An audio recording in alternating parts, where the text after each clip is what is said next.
Hi friends, this is Nagamohan. Today topic magnetic lines of force అంటే అయస్కాంత బలరేఖలు. Public ఎగ్జామినేషన్లో ఈ ఎక్స్పెరిమెంట్కు సంబంధించి మనకు రెండు రకాల క్వశ్చన్లు అడగడం జరుగుతుంది. అవేంటే north pole to north pole, north pole to south pole. అవి ఒకసారి చూద్దాం. ఫస్ట్ వన్ వచ్చేసి to draw the magnetic lines of force in the combined magnetic field due to the earth and bar magnet placed in the magnetic meridian with its north pole pointing towards the geographical south. అంటే bar magnet యొక్క north pole, earth యొక్క south pole, దానికి సంబంధించి ఒక question అడగడం జరుగుతుంది. Second one వచ్చేసి to draw the magnetic lines of force in the combined magnetic field due to the earth and bar magnet placed in the magnetic meridian with its north pole pointing towards the geographical north. అంటే bar magnet యొక్క north pole, earth కి సంబంధించిన north pole అంటే north to north. ఈ విధంగా రెండు క్వశ్చన్లు అడగడం జరుగుతుంది. ఓకేనా? ఇప్పుడు ఫార్ములా అబ్జర్వ్ చేస్తే నార్త్ టు సౌత్ అంటే బార్ మ్యాగ్నెట్ యొక్క నార్త్ పోలు, అర్త్ యొక్క సౌత్ పోలు ఉన్నప్పుడు magnetic moment M equal to H d cubed by 2 into 10 to the power of 7 ampere metre square.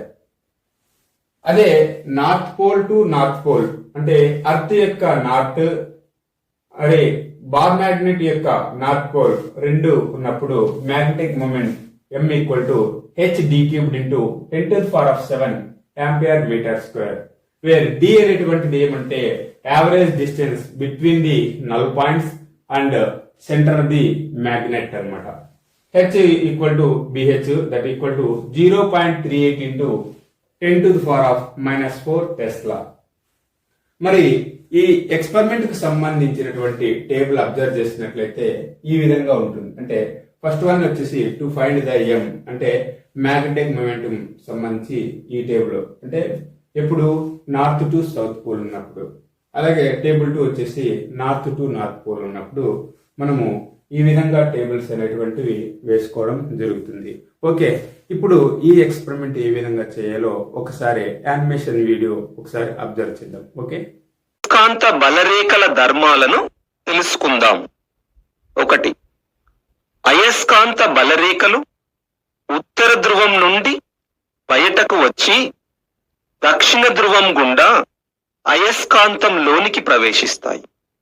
ఇవి అయస్కాంతం లోపల దక్షిణ ధ్రువం నుండి ఉత్తర ధ్రువం వైపుకు ఉంటాయి. కనుక అయస్కాంత బలరేఖలు సంవృత వలయాలు. 2. ఏ రెండు అయస్కాంత బలరేఖలు ఒకదానికొకటి ఖండించుకోవు. 3. వీటి సహాయంతో అయస్కాంత క్షేత్రాన్ని సూచిస్తాం. 4. అయస్కాంత బలరేఖకు ఏదైనా బిందువు వద్ద గీసిన స్పర్శరేఖ ఆ బిందువు వద్ద అయస్కాంత క్షేత్ర దిశను సూచిస్తుంది. అక్షీయ రేఖ, మధ్య లంబరేఖలు అనగా ఏమిటో తెలుసుకుందాం. దండాయస్కాంత ఉత్తర దక్షిణ ధ్రువాలను కలుపుతూ గీయబడిన రేఖను అక్షీయ రేఖ అంటారు. మధ్య లంబరేఖ అనగా అక్షీయ రేఖకు లంబంగా ఉంటుంది మరియు దండయస్కాంత మధ్య బిందువు గుండా పోతుంది. అయస్కాంత క్షేత్రంలో వేలాడదీసిన అయస్కాంతం అక్షీయ రేఖ గుండా పోతూ ఉన్న లంబతలాన్ని అయస్కాంత యామ్యోత్తర రేఖ అంటారు. ఇప్పుడు తటస్థ బిందువు అనగానేమో తెలుసుకుందాం. ఒక దండయస్కాంతం చుట్టూ ఏ బిందువు వద్ద భూ అయస్కాంత క్షేత్ర తీవ్రత దండయస్కాంత క్షేత్ర తీవ్రతకు సమానము మరియు వ్యతిరేక దిశలో ఉంటుందో ఆ బిందువును తటస్థ బిందువు అంటారు. తటస్థ బిందువు వద్ద ఫలిత అయస్కాంత క్షేత్ర తీవ్రత శూన్యము. దండయస్కాంత ఉత్తర ధ్రువాన్ని భూమి ఉత్తర దిశలో ఉంచినప్పుడు తటస్థ బిందువులు మధ్య లంబ రేఖపై ఏర్పడతాయి.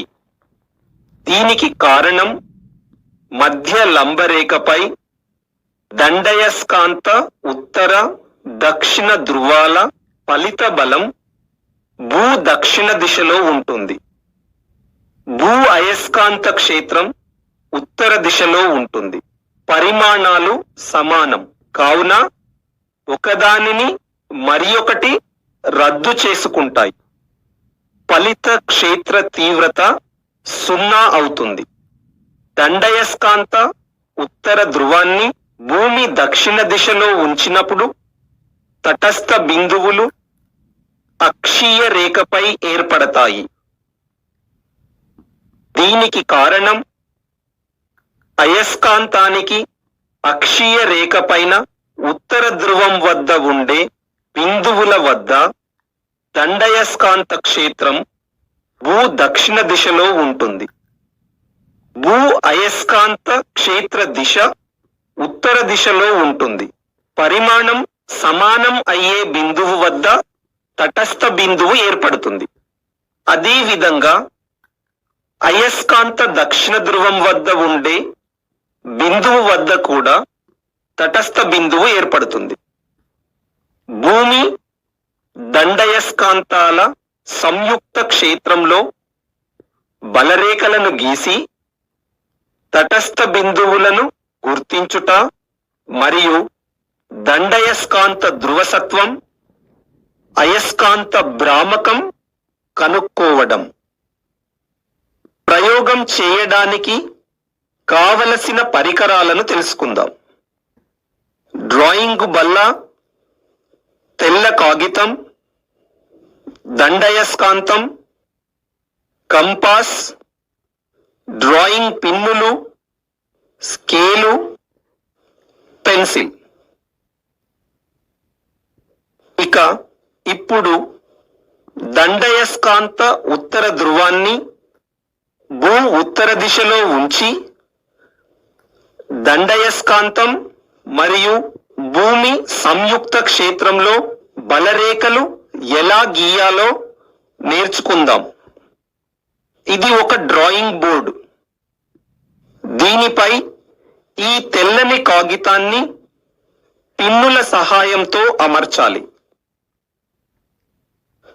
అయస్కాంత సూచీని కాగితం ఒక మూలలో ఉంచి ఉత్తర దక్షిణ దిశలను గుర్తించాలి.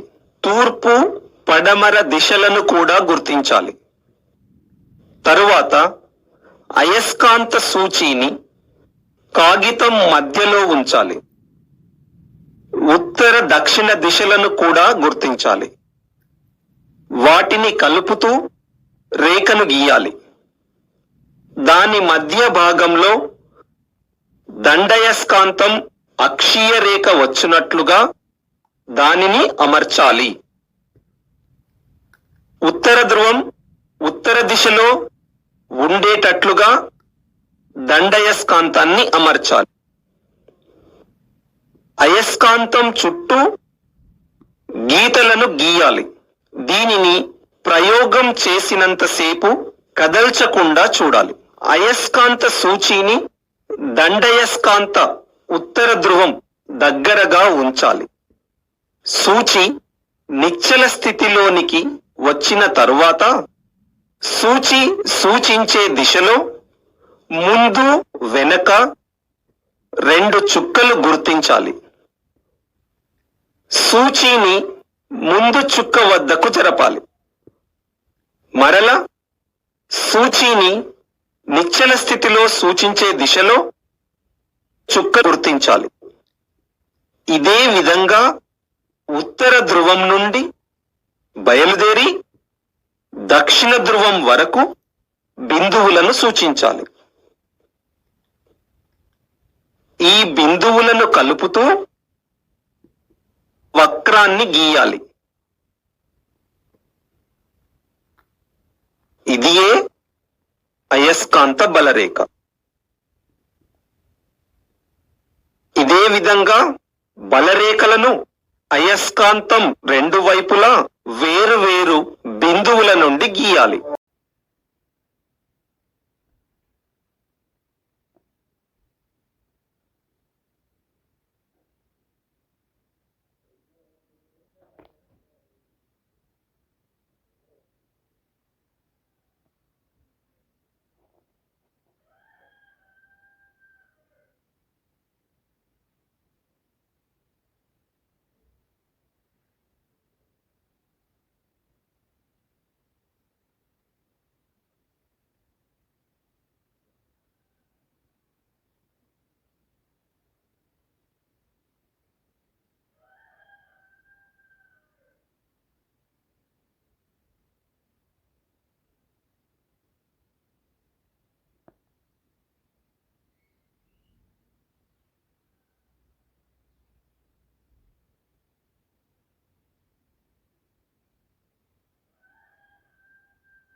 ఉత్తర ధ్రువం నుండి దక్షిణ ధ్రువం వైపుకు ఉంటుంది.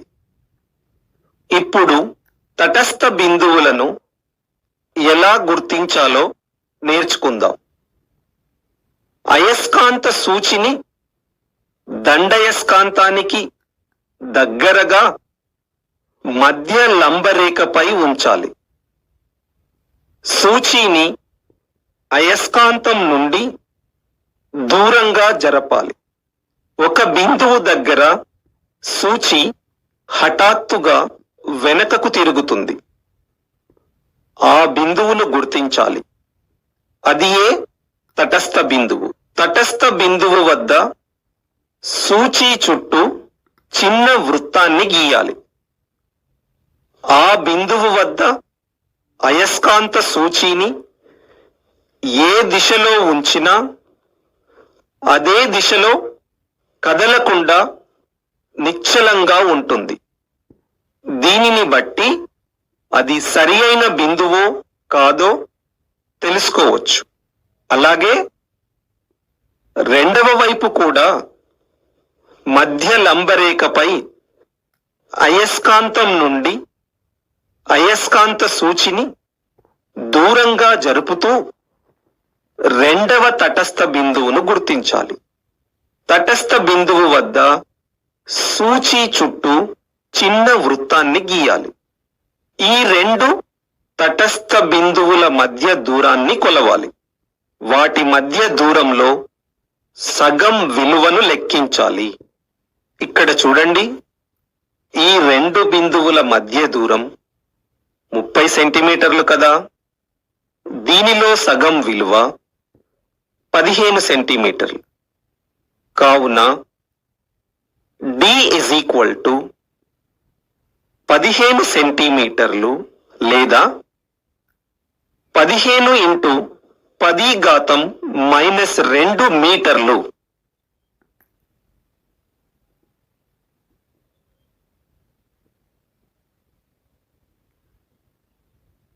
దండయస్కాంత జామితీయ పొడవును కనుగొందాం. దీని పొడవు 5.4 సెంటీమీటర్లు. ఇప్పుడు అయస్కాంత పొడవు 2L విలువను లెక్కిద్దాం. 2L is equal to 5/6 into జామితీయ పొడవు. 2L is equal to 5/6 into 5.4 is equal to 4.5 సెంటీమీటర్లు లేదా 4.5 ఇంటూ 10⁻² మీటర్లు. తటస్థ బిందువు వద్ద BH is equal to B. దండయస్కాంతం మధ్య లంబరేఖ మీద d దూరంలో ఉన్న బిందువు వద్ద b is equal to mu naught by 4 pi m by d cube. Since d is greater than L, that is capital M is equal to BH d cube by mu naught by 4 pi. Capital M is equal to 0.38 into 10 to the power of minus 4 d cube by 10 to the power of minus 7. Mu naught by 4 pi is equal to 10 to the power of minus 7. Capital M is equal to 0.38 d cube into 10 to the power of 3 ampere meter square.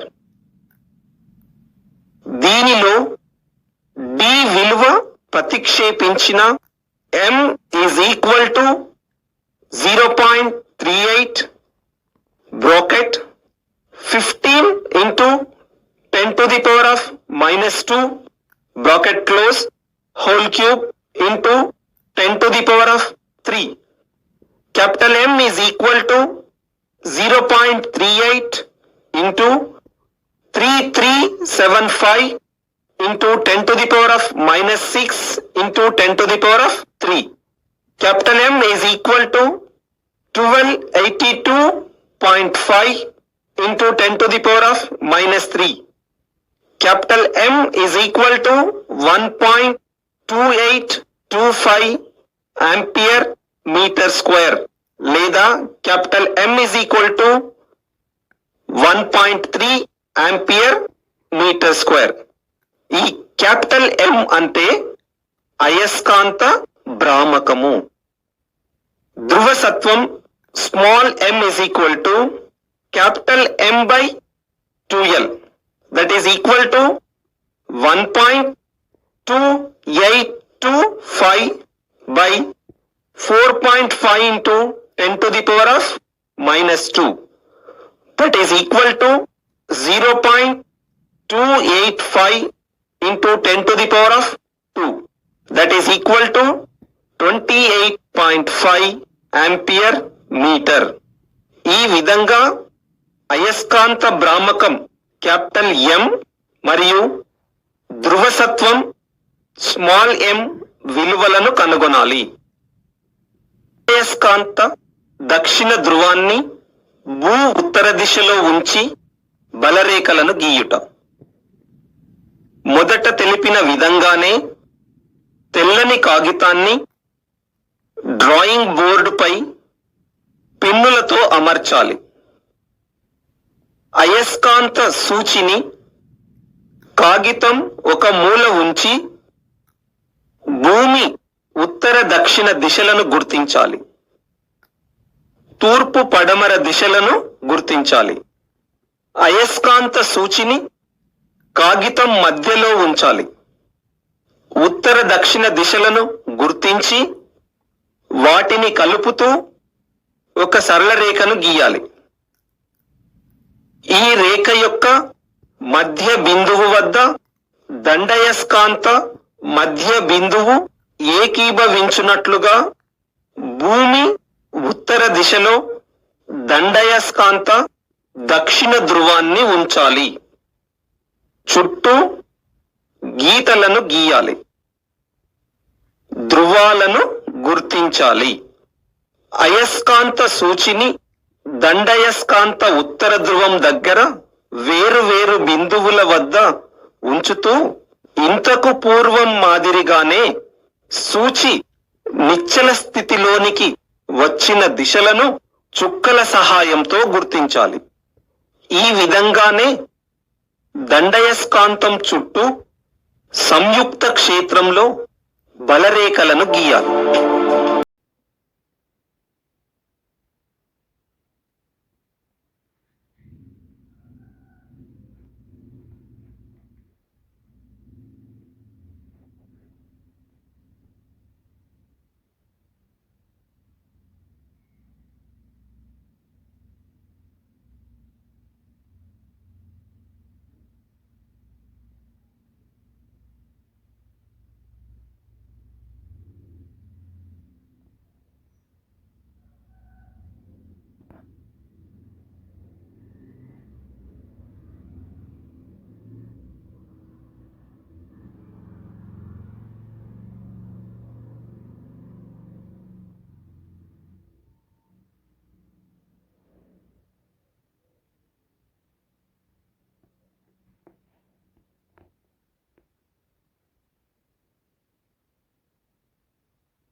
తటస్థ బిందువులను గుర్తించడానికి అయస్కాంత సూచిని దండయస్కాంత అక్షీయ రేఖపై ఉత్తర ధ్రువం వద్ద ఉంచి సూచిని దూరంగా రేఖ వెంబడే జరపాలి. ఏదో ఒక బిందువు వద్ద సూచి హఠాత్తుగా వెనకకు తిరుగుతుంది. ఆ బిందువే తటస్థ బిందువు. తటస్థ బిందువు వద్ద సూచి చుట్టూ చిన్న వృత్తాన్ని గీయాలి.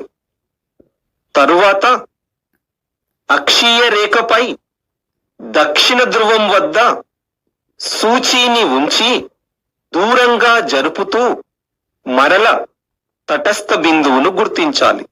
తటస్థ బిందువు వద్ద సూచి చుట్టూ చిన్న వృత్తాన్ని గీయాలి. ఈ విధంగా బలరేఖలను గీయాలి. తటస్థ బిందువులను గుర్తించాలి.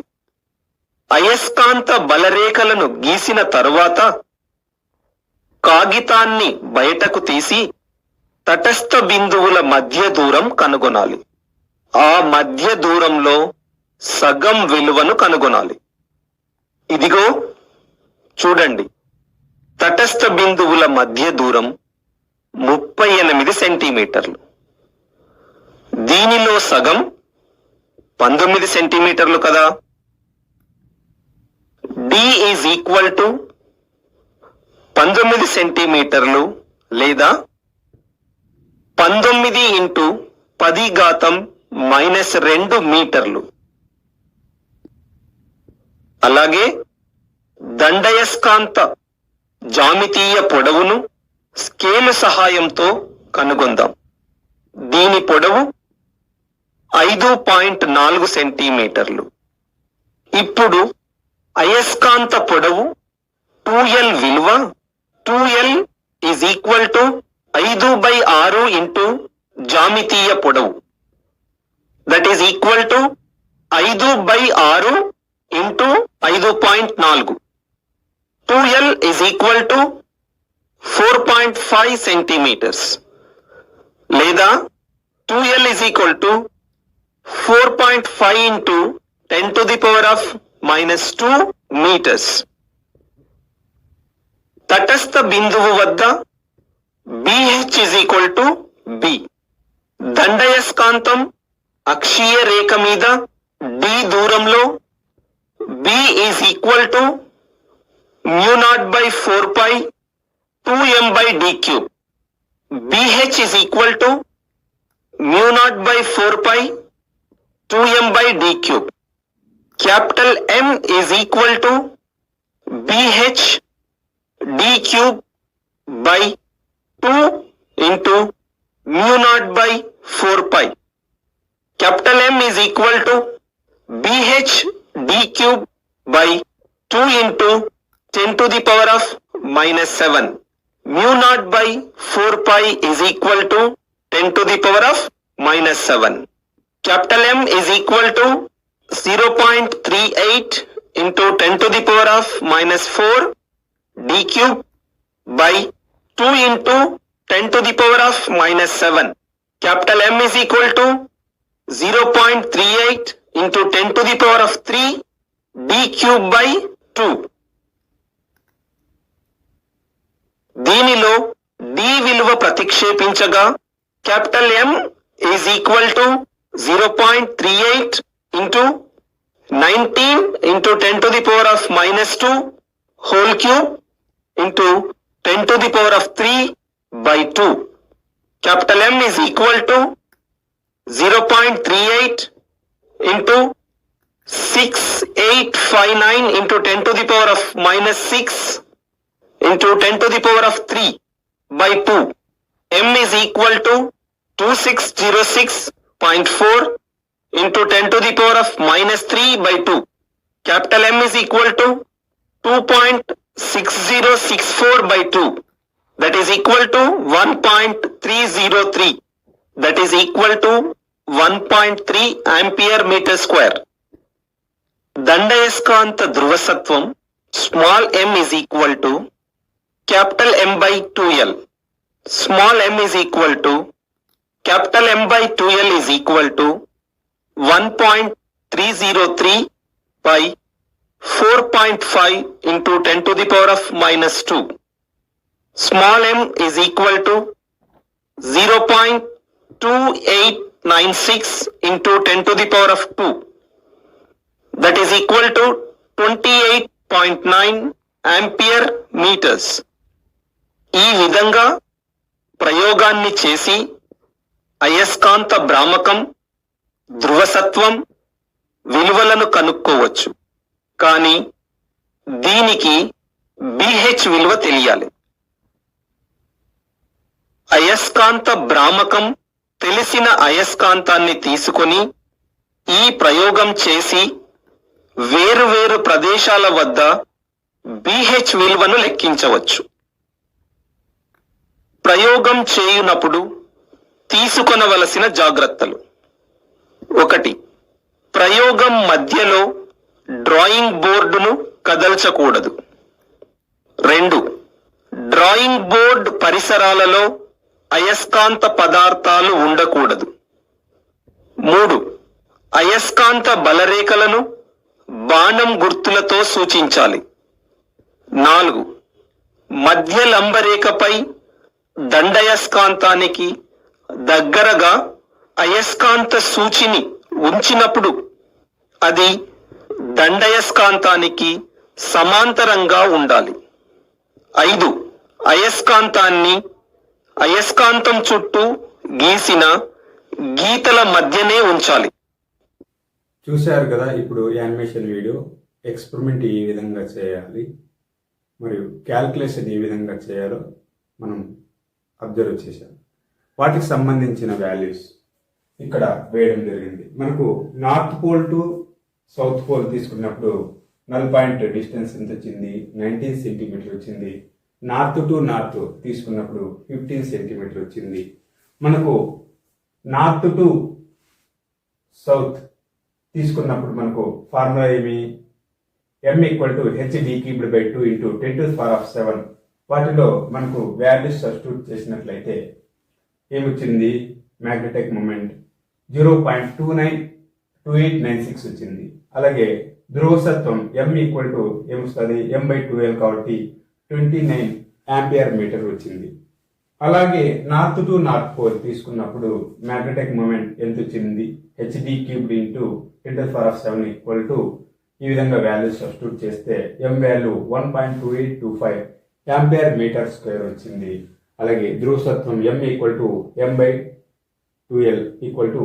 ఎంత? 1.2825/2 ఇంటూ l అంటే 4.5 కాబట్టి దాన్ని సబ్స్టిట్యూట్ చేస్తే స్మాల్ m వాల్యూ ఎంత వచ్చిందంటే 28.5 ఆంపియర్ మీటర్ వచ్చింది. ఈ విధంగా మనము ఎక్స్పెరిమెంట్ అనేటువంటిది కంప్లీట్ చేస్తాం. ఓకే.